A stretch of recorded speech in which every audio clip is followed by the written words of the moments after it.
Welcome back to another episode of the HR Leaders Podcast, the show where we explore the future of work with industry experts and HR executives in the world leading global brands. Today, we're joined by Karoline Raets, who's the Chief HR Officer of Itiviti. Welcome to the show, Karoline. How are you? I'm good, thanks, Chris. How are you? I'm good. First and foremost, you're in an office. I am. Isn't that amazing? I'm amazed myself. I've seen in an office in the last 3 months. It took me a few seconds to be like, Caroline in an office, or is that a green screen of an office? It's a real office. Before we jump in, how are you? I'm really good. I'm happy to be in the office, doing well. Yeah, I'm sure everyone's thinking, how is it? How long have you been back for? So we reopened our Paris office on May 25th. So I came in on May 26th to check how things were going, and then so I've been in and out. But as time moves on, we see more and more people eager to come back. What did the conversation look like between you and the executive team of deciding how, when to return?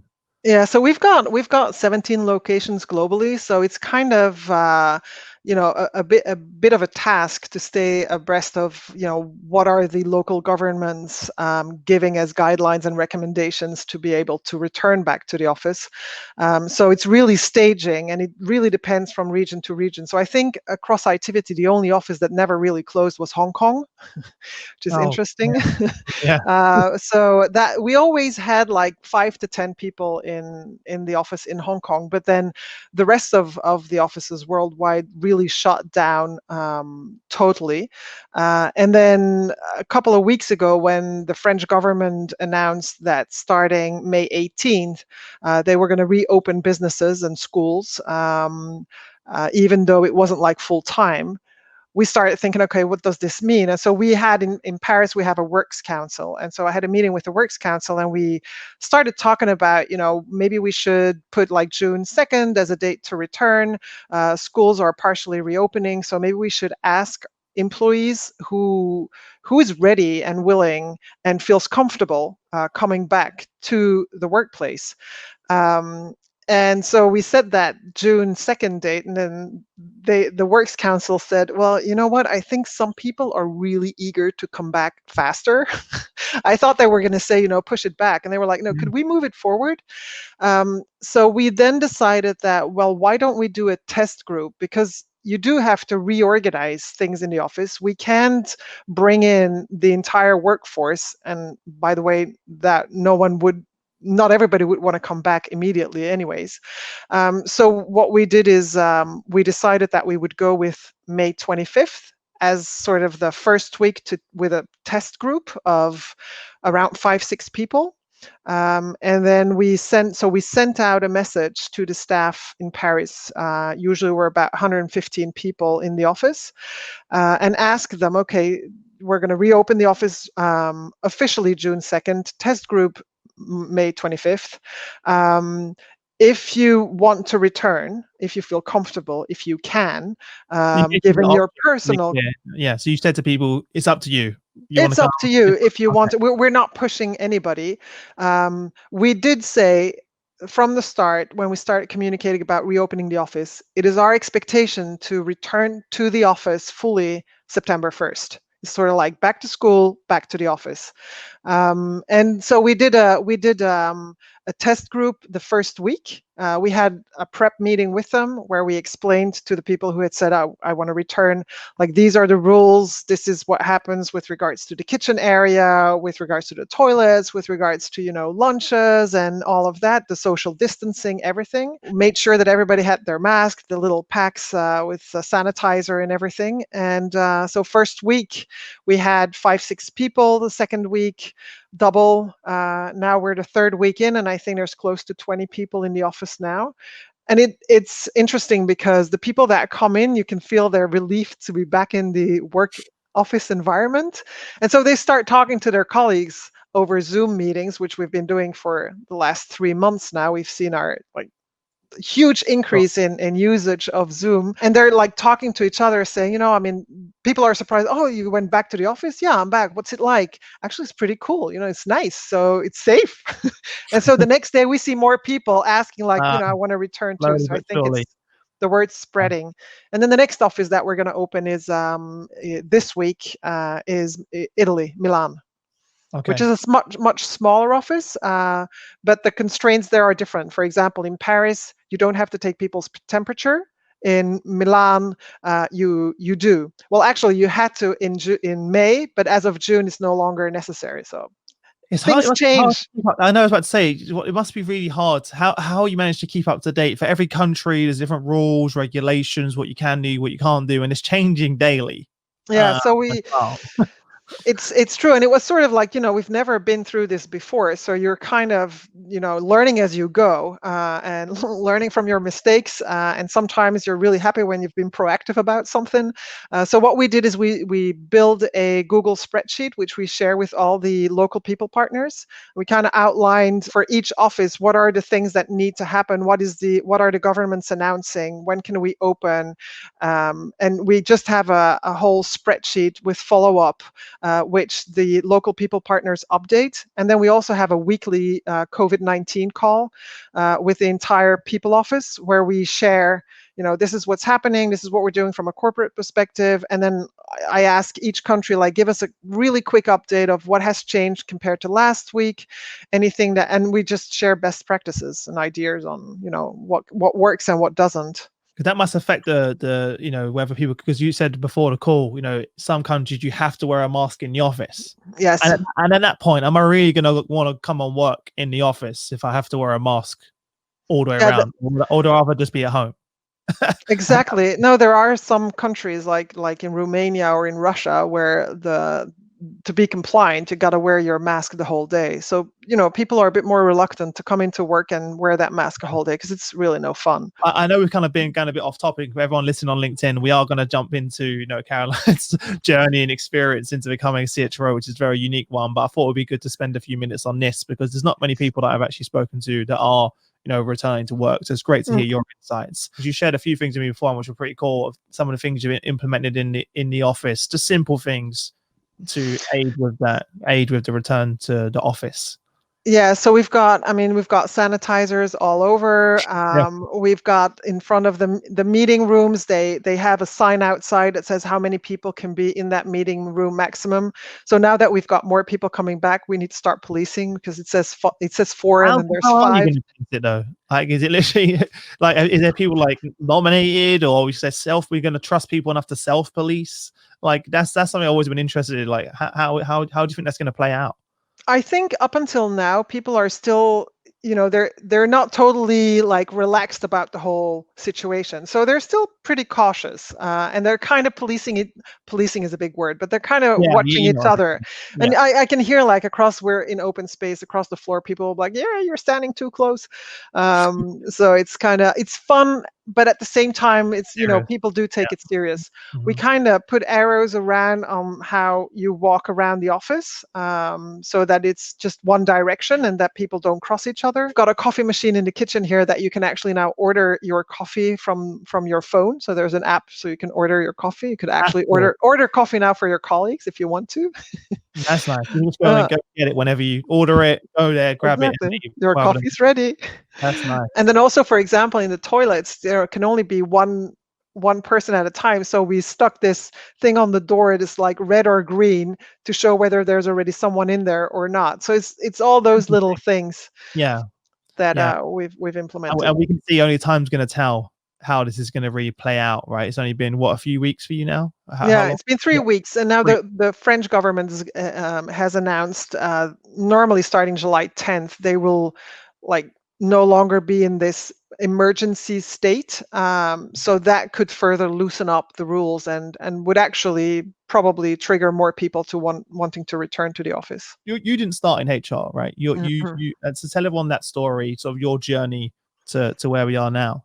Yeah, so I'm originally from Belgium, so that's where I grew up, where I lived until I was 24, and I studied marketing and communications, and when I graduated, it was more oriented around communications, and there wasn't really jobs in communication at that time.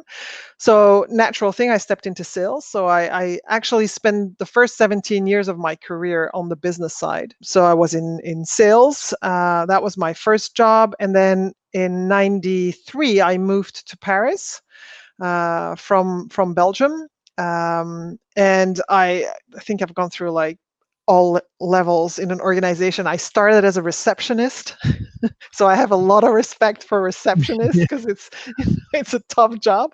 I've done telemarketing, and then I managed to get a job in communications, public relations, press relations.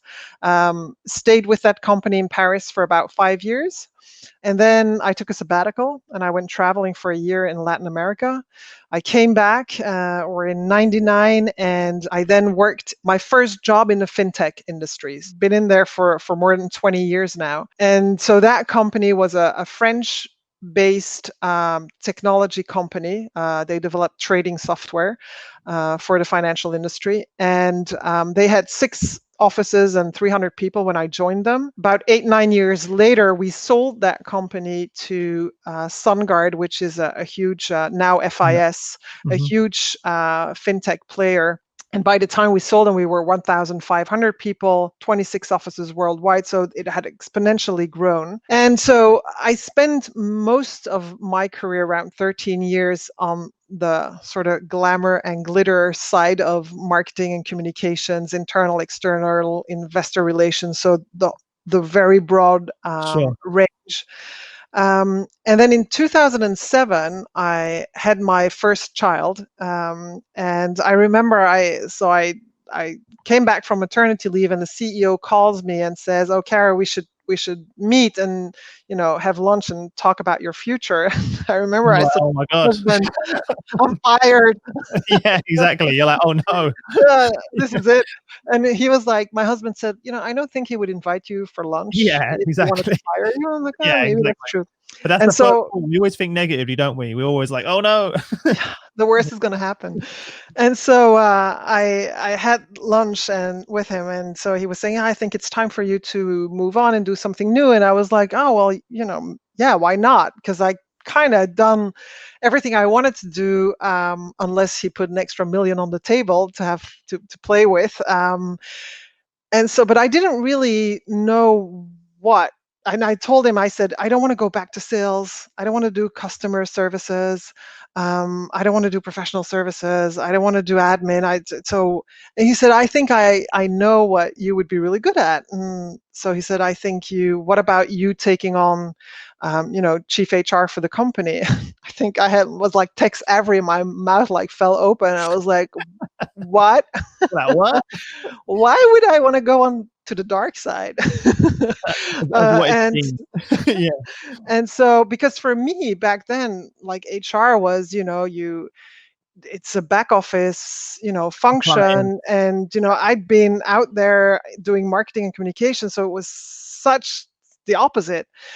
And so he said, "Well, think about it." He said, I would like you to turn the back office HR function into a front office function with added value. And, everybody in the organization, the organization well, its products and everything. So he said, "I think you do a great job." And my first reaction was like, I have no background whatsoever. There's the entire legal side to it that like scared the hell out of me.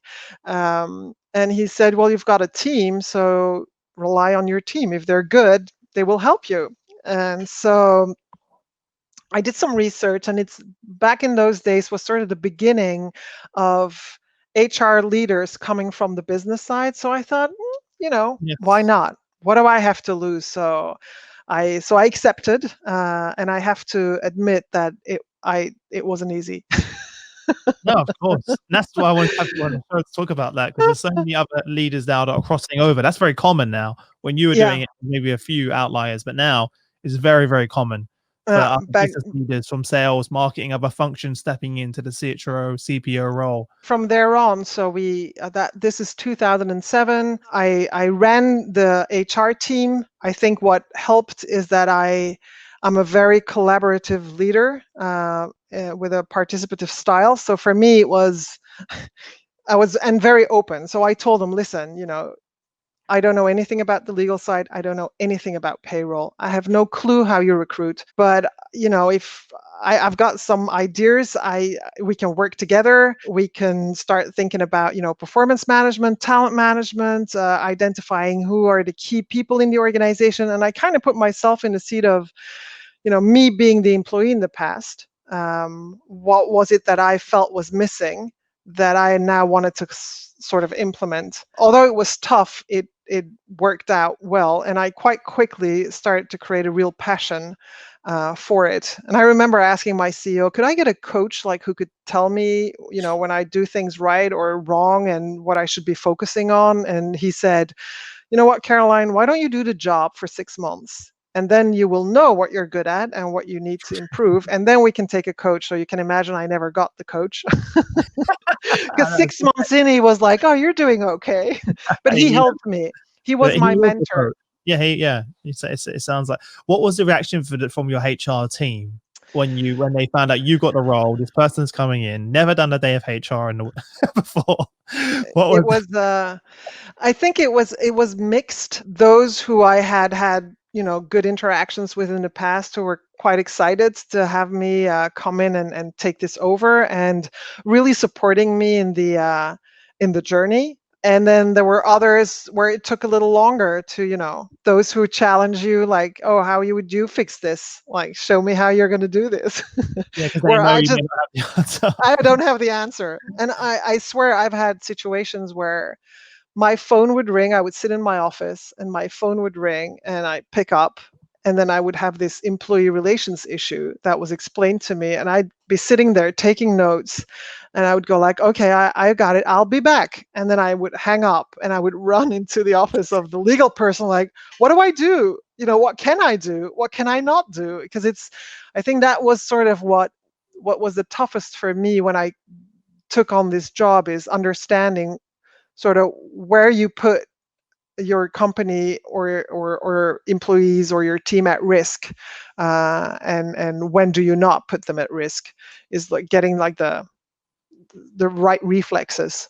Was what probably kept me awake. But by the sounds of it, is part of your success has been in your vulnerability. Oh yeah, It's by not coming in and claiming you have the answers. Is by not trying to proclaim that you have the solutions, instead actually relying on the expertise and knowledge of a team, because that's what great leaders do. Yeah. As well, and then you're empowering your team.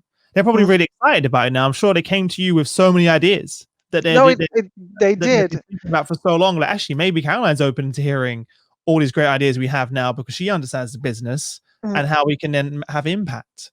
Yeah, and they did step up quite seriously. So that was really nice.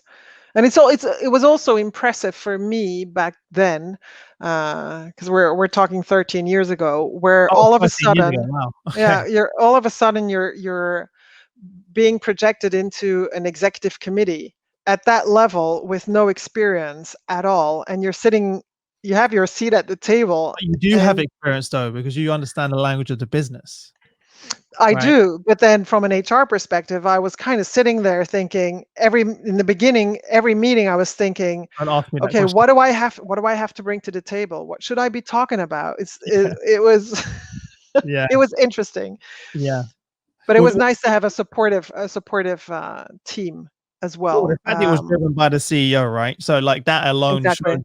showed the value that he or she saw in you, and also the HR team, and what you could add to the organization as well. So you've immediately got the buy-in and the relationship there, which is huge.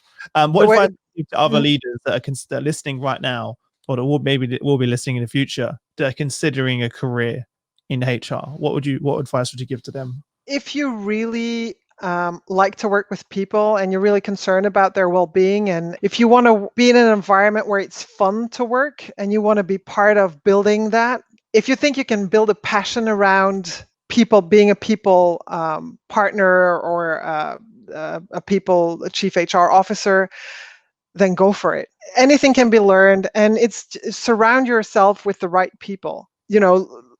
Listening. I don't know how many webinars I listened to, how many books I read. And it's true. Every time you do, I actually listened into the summit you organized. There is not one webinar you attend where you don't walk away with something new that you learned, or something you knew but forgot about. So I think it really is like, don't be afraid, just go for it. If you feel that the change is going to bring something inspirational for you, then you should do it. And that's normal. Being afraid, feeling that way, that's a good thing. So Yes, it is. I try and lean into that feeling now. It's like whenever I have that feeling of nervousness or am I going to fail, normally that's exactly the step that you need to take. And let's not forget, I mean, if you look at studies, 70% of what we learn on the job. So I can tell you, I think I learned more than 70% on the job by getting this job, but it is absolutely true. That's where you learn the most.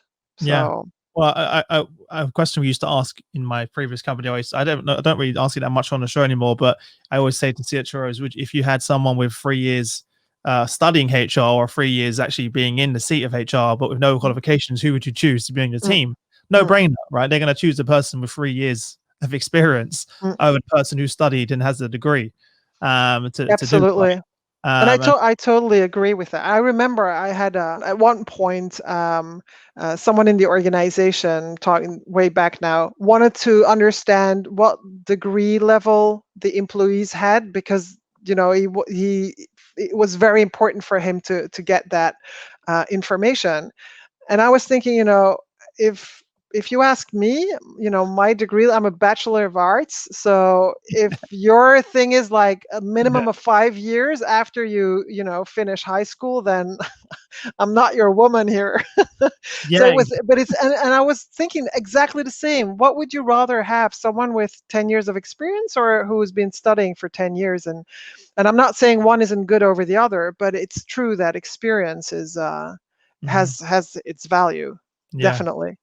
In your career, then we just spoke about something which was how many years ago? So Your this is 2007 is when I wow. stepped into HR, and then in 2009 we sold the company to SunGard, which today is FIS, and that was they had a totally different setup. So we moved from being 1,500 people to 15,000. So big US organization. So my role didn't exist in their configuration. So I had a dual role for a year or two, where I was an HR business partner to a business leader who had about 600 sales people across the globe. And at the same time, at SunGard, they were looking at creating a center of excellence around talent and performance management. And so they asked me if I wanted to be part of that team to build the strategy, the structure, put together the tools, do the testing. So I was part of that group, and at the same time ran all of the talent management initiatives that we were putting in place for EMEA.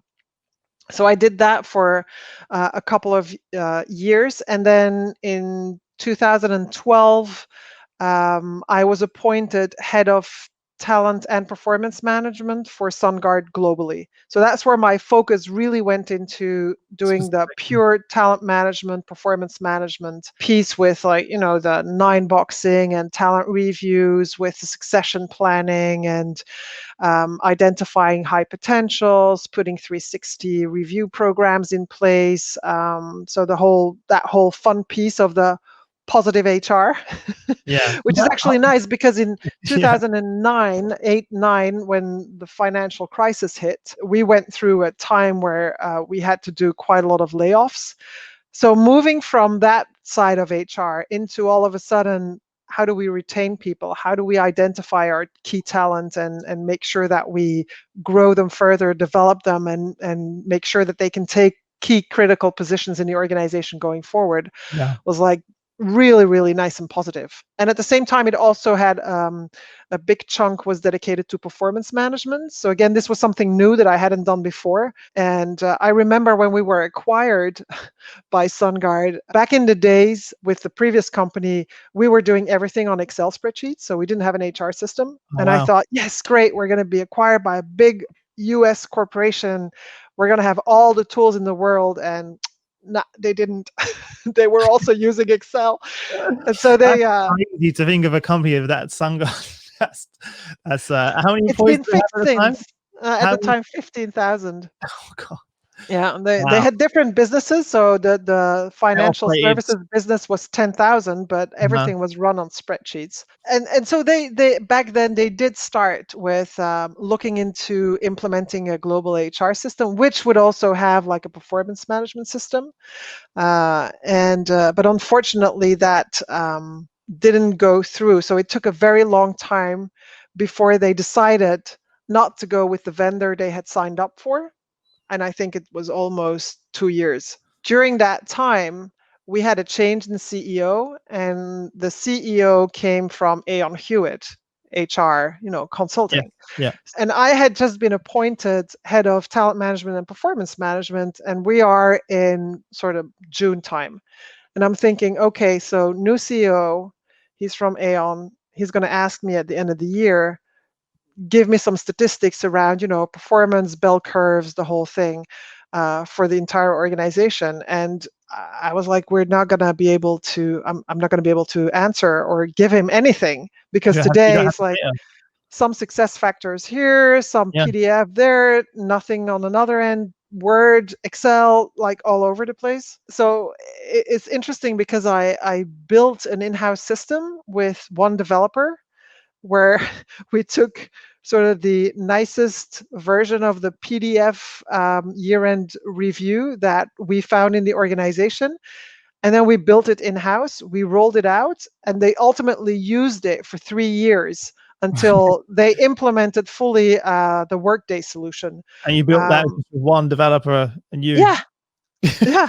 Wow. It was it You was made it it was happen. crazy. It was fun. It was fun, but at the same time, there was a very scary moment when I had worked with like the different business leaders to inform them that we were moving away from doing this in like variety of ways and having a harmonized way.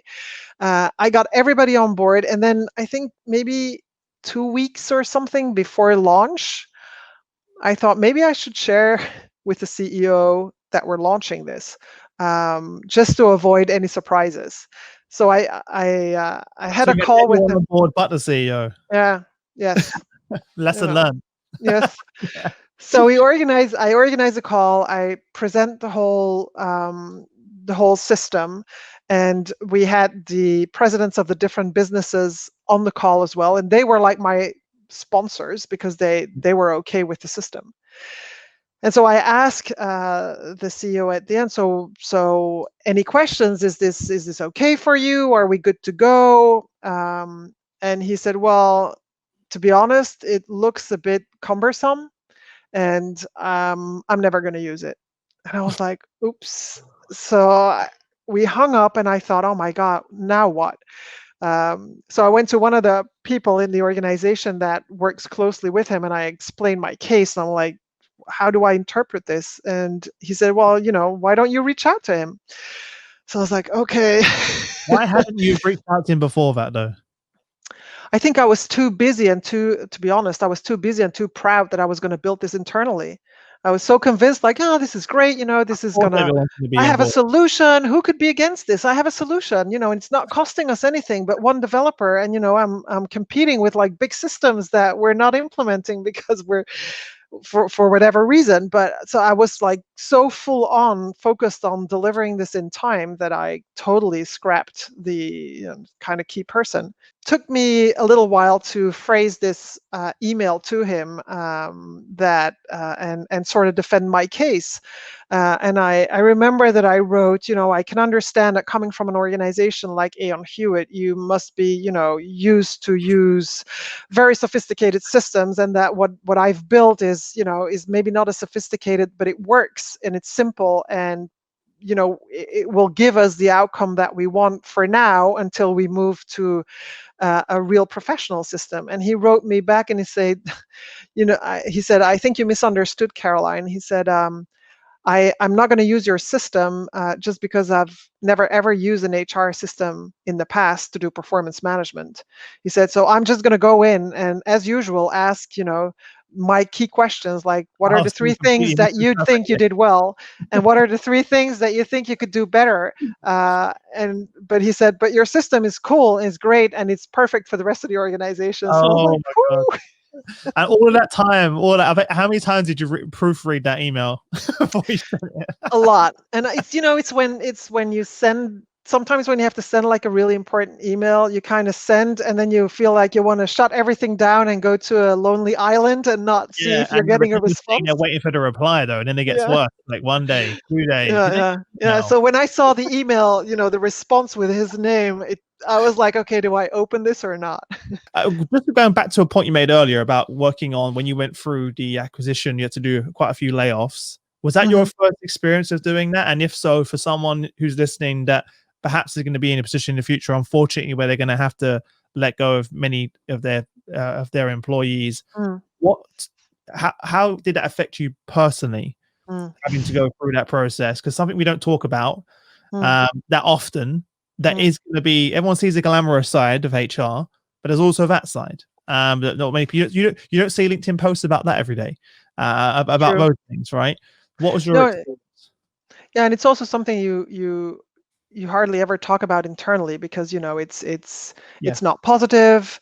Very often it sort of happens all of a sudden while as HR you've been preparing it in the background. It's not, you can't talk about it until it happens. So it's a very counter-natural thing for me. And I remember back then, being new in HR, 1 year in your role in a company that was just acquired, and then they ask you to, reduce the headcount by 10% globally in an organization that had never gone through something like that before, was really tough. And it affected me personally, where I remember waking up in the middle of the night with my heart beating too fast because the next day I knew I was going to have like 3 or 4 conversations with people that I knew very well that I would have to lay off. I think back then what probably helped me is that I had never done it before, so I didn't know really what I was walking into. At the same time, I think that the empathy is really important. But one thing that I did learn is that you really have to stay neutral and factual, but connect with the person because they're employees that you've worked with. So you can't like put on a face as like Yeah. sterile. I'm Hmm. giving you and there's no emotions is not possible. If you do it without any emotions, then maybe you should change jobs, in my view.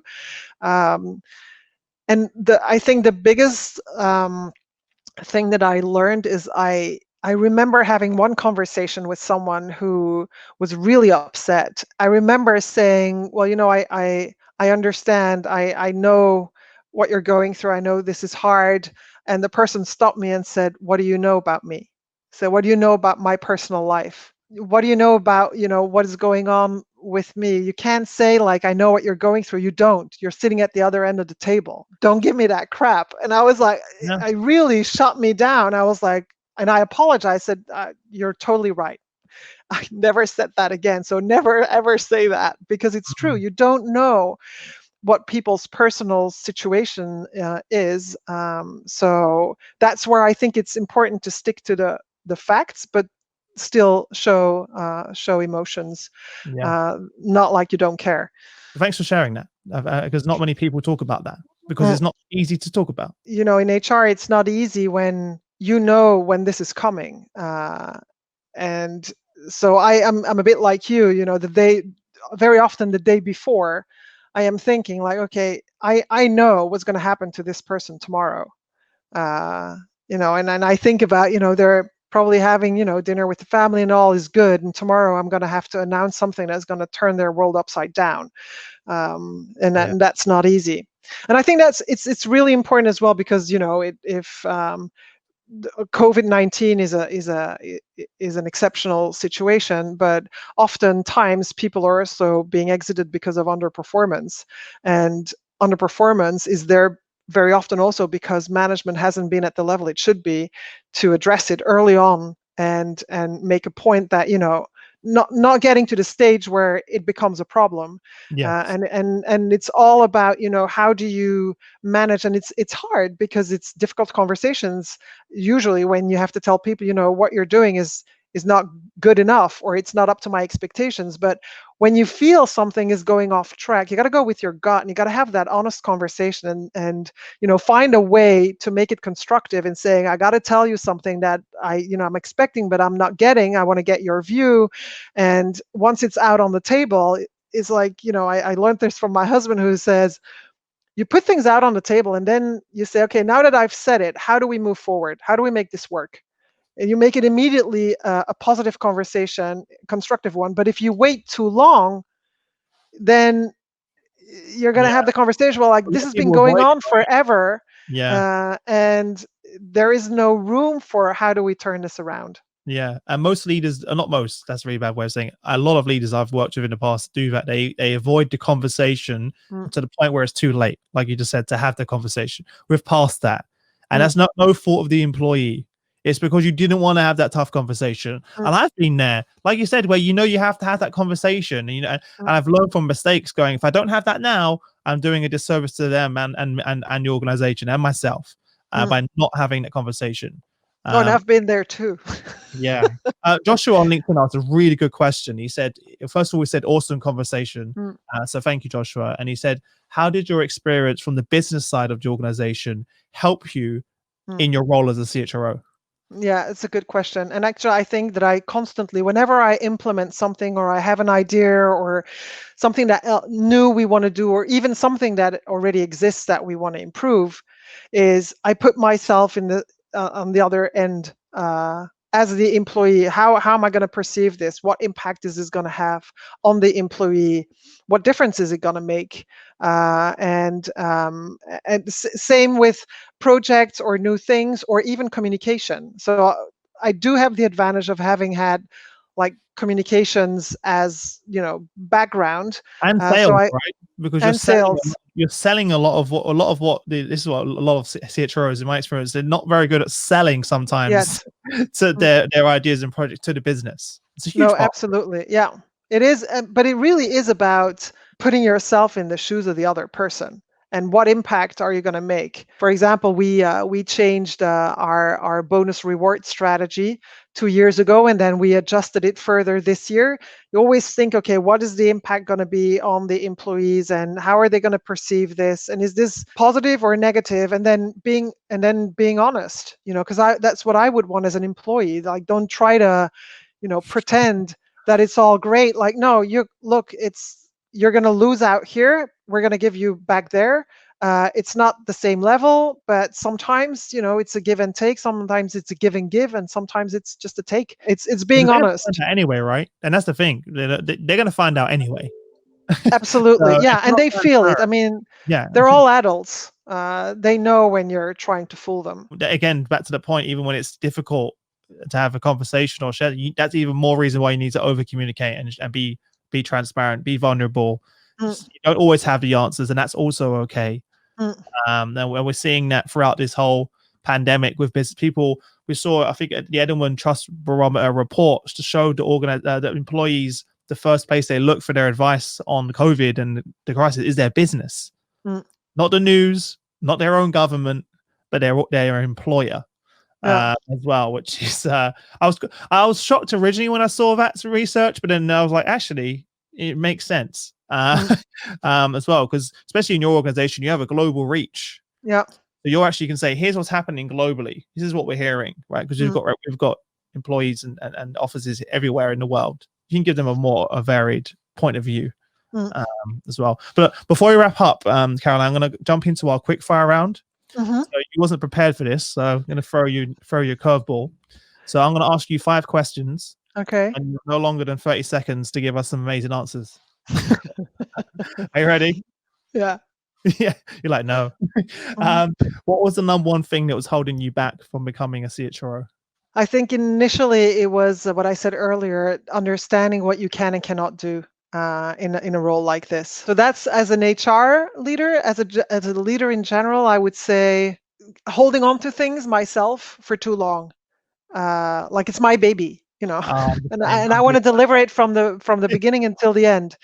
I've Yeah, learned over time, to rely on your team, to do like the put the task force, trust your team, and the amount of things you get back is tremendous. It makes you so much more powerful. So I think that was a big step forward. what's the best piece of business advice you've ever received? There's a couple. So the first one is always think that people have the best of intentions. So don't get defensive. Another one is use the 3 R's. It's receive, reflect, respond. So analyze before you Make a you rash you go decision. back. And a third one would be one of my bosses who said, never stop thinking about what's next, personal and professionally. You got to have like projects on what is next, and that keeps you going. Hmm. Fantastic. What's one book, or if there's more than one book, book to recommend to our audience, and why? It doesn't have to be HR related. I really like the What Got You Here Won't Get You There, Marshall Goldsmith. Another one that I read recently by Cy Wakeman. What was the title? I know who you're on about. Reality-based leadership. Hmm. Sort of like ditch the drama, and I really like that one. And there's one thing in there that really stuck with me, which is the amount of time we spend on underperformers, we should be spending on our top performers. And I'm like, that is so true. And then there is another book that I use quite regularly. It's called FYI, For Your Improvement.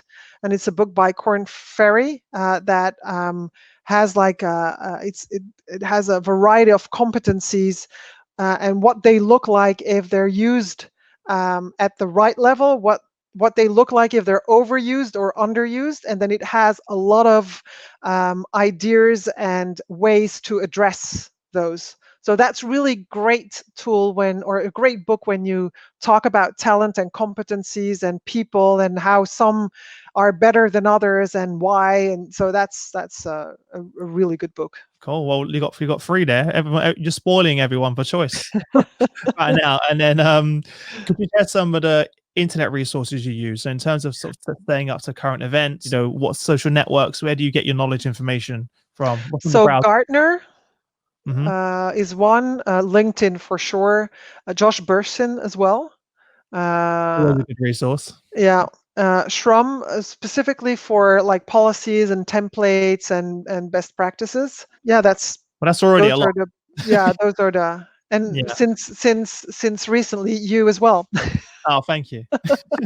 I was going to message you off and say, "How dare you not message me?" How dare you not I'm talk only about me? joking. I'm only joking. And then, what's one thing about? Last question. What's one thing about your business that you're in now that you're most excited about? I think it's the overall opportunity that lies ahead of us. I think at Itiviti we've got great talent, great team to work with, solid client base, and it's really taking it to the next level that excites me. And I think going through this pandemic has kind of shown the sustainability of the organization. Also, our industry, fintech, we've been very busy because banks, brokers, dealers have been very busy trading during this entire time. What I find exciting is to help going to that next level, get new markets, develop new products, provide new opportunities for the people in the organization as well. And I think the fact that we've been sustainable during this extraordinary crisis is probably also a good thing for our investors and for any future investors. And I think that going forward, probably, the sustainability of a business through a crisis like this one is going to become a key element in choosing whether they invest or not. So I think, yeah, those are the things. And maybe maybe changing owner one day as well. So, Yeah, one day exactly. Well, you made a really good point there. You're definitely looking at. I'm sure people will be looking at the organizations and how they mm, adapted and through this whole thing is going to be a massive question people are going to be asking themselves mm. moving forward. Completely makes sense. Well, look, Yeah, thank and you. even in attracting and retaining talent as well. Yeah, How even sustainable are you? even more exactly, Mm, even more important, because I'm sure in the interview process, that's going to be a question they'll be asking. exactly. You know, if I was interviewing right now, that was one question I'll be asking. How did you, what did you How do? did you How did do? you treat your people through this? Is going to be a Mm, question that so many people are going to be asking coming out of this, and that's really going to define your mm, organization in many ways. And again, if you think they're not going to know, trust me, they will, because social media mm. exists, Glassdoor Yes. exists. So yeah. Well, look, thanks so much, Caroline. I appreciate taking the time. It's been over an hour. I can't believe it seems like your kind of time Wow. just Yeah. flew by. Yeah, thank you so much for joining us. Thank you. Before we wrap up, if there's sort of one parting piece of advice you give to other leaders considering a jump to over to HR, what would that be? And then Go also for it. get the best place for people to connect with you. Yeah. I would say just go for it. Just if Just you do think it. if just do it. Just do it. Yeah. Just go Let's for do it. it. We've got like Just we're do gonna it. get like a copyright claim from Nike now after that. And I'm only joking. And then where's the best place for people to connect with you if they want to say hello? LinkedIn or yeah, Caroline .rots at itiviti.com. You can send Perfect. an email as well. No Thank you. problem. Well, look, for everyone listening, appreciate you tuning in live on LinkedIn and sticking with us. Thanks so much, Caroline, again. If you're new here, please follow us on LinkedIn so you'll be updated every time we go live. Also, consider following us on the podcast. So if you head over to hrddleaders.com/podcast, you can subscribe to the podcast there. Apart from that, enjoy the rest of your day. Thank you. Yeah, Take bye. care. Bye bye.